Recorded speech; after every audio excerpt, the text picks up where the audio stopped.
Bonjour à tous, ici Pauline Roche. Bienvenue sur ma chaîne dédiée à la santé et aux avancées fascinantes en biotechnologie. Si vous êtes curieux de découvrir comment ces innovations transforment notre bien-être et notre avenir, n'hésitez pas à vous abonner pour ne rien manquer. Prêt à en savoir plus? Bonjour Allons-y! à tous, et bienvenue sur ma chaîne. Aujourd'hui, je vais aborder un sujet qui suscite de nombreux débats et interrogations, le clonage humain. Comment est-il perçu dans notre société? Est-ce une avancée scientifique prometteuse ou une menace pour notre éthique et notre humanité?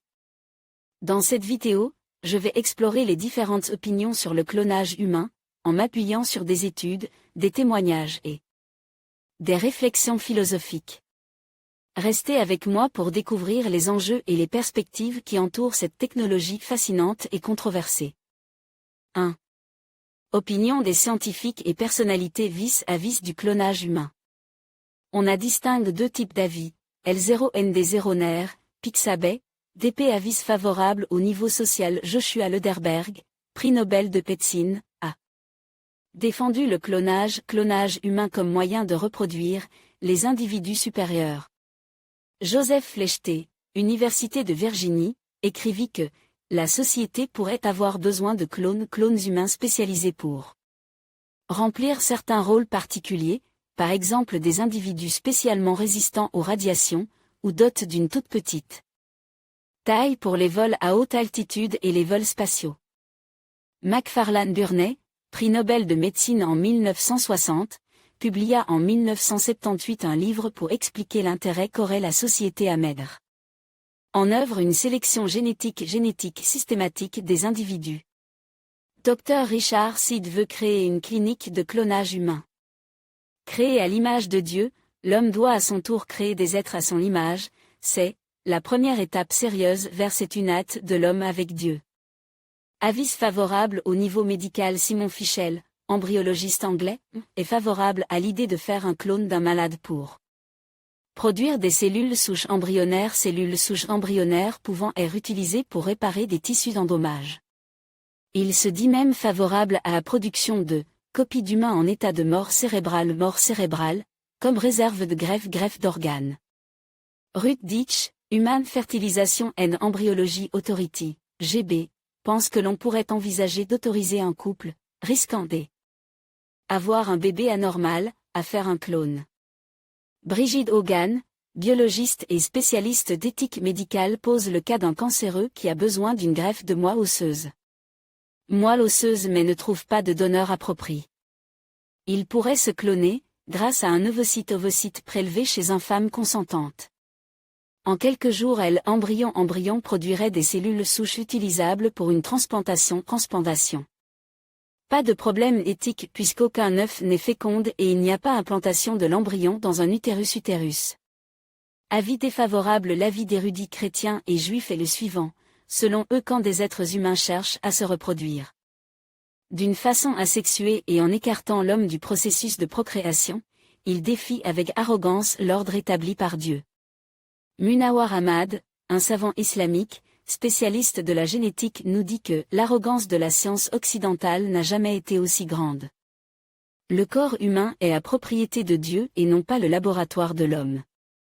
Rocco Buttiglione, académicien italien proche du pape Jean-Paul II, insiste pour dire que une personne n'est pas un objet, elle est née de l'amour conjugal des parents. Les enfants ont le droit d'être procréés et non pas produits. Deux scientifiques, Jacques Montagu et Anne Vega, ont lancé à Paris un appel solennel à la vigilance sur le clonage humain. Ils reprochent la chosification de l'homme en le clonant et le fait qu'il deviendrait un moyen, non plus une fin. Dr Wilmut, le papa de Dolly, pense que le clonage humain est une éventualité, affligeante et offensante, et il ajoute qu'il ne peut concevoir aucune raison clinique pour reproduire un être humain. Jacques Chirac se prononce en faveur d'une interdiction universelle du clonage humain, qui constitue selon lui, une atteinte dégradante à la dignité humaine. 2. Une certaine appréhension de la part de la population. La naissance de Dolly, la première brebis clonée par le docteur Wilmut en 1997, a fait couler beaucoup d'encre en relançant la polémique sur le clonage. Cette expérience apparaît inquiétante aux yeux du public. Par cette réussite, le clonage de l'homme semble être de plus en plus proche. D'autant plus qu'on a aussi réussi à cloner une souris, un porc, et une chèvre. Pourquoi cloner l'homme effraie la population? En fait, cloner un humain est une proposition effrayante parce que nous sentons bien intuitivement que l'on touche à quelque chose de tabou, à ce qui fonde notre civilisation, l'unicité de l'être. Beaucoup de personnes pensent que si deux êtres humains ont le même patrimoine génétique, alors ils auront la même identité psychique. Pour certains, un clone serait en quelque sorte une autre incarnation du sujet clone. Or l'idée qu'une parfaite similitude génétique entraînerait de soi une parfaite similitude psychique est dénuée de tout fondement scientifique.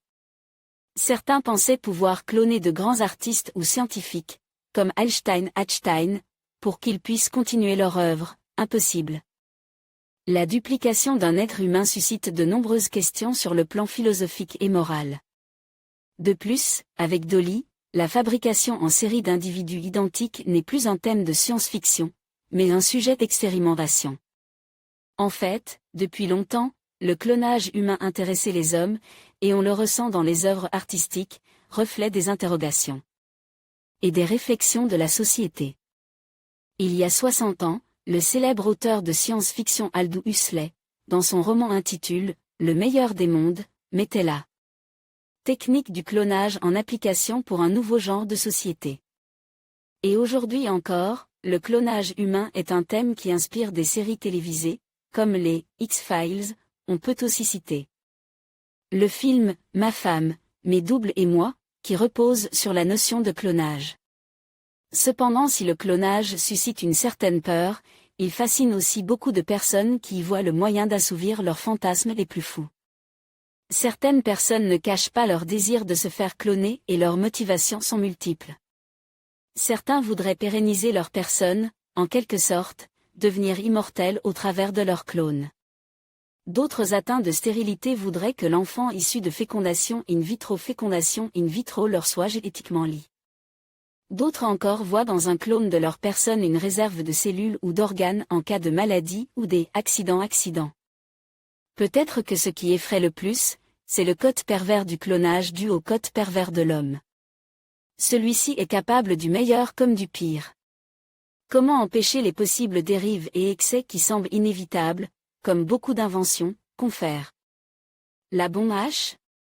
Déjà les différents comités d'éthique se sont rassemblés et le gouvernement a pris des dispositions. En conclusion, la perception du clonage humain est marquée par une diversité d'opinions et de préoccupations éthiques. D'un côté, certains voient dans cette technologie un potentiel immense pour la médecine et la recherche, tandis que d'autres soulignent les risques moraux et sociaux qu'elle pourrait engendrer. Il est essentiel de continuer à débattre et à réfléchir sur ces enjeux, afin de trouver un équilibre entre innovation scientifique et respect des valeurs humaines. Le clonage humain reste un sujet complexe qui nécessitait une approche réfléchie et éclairée.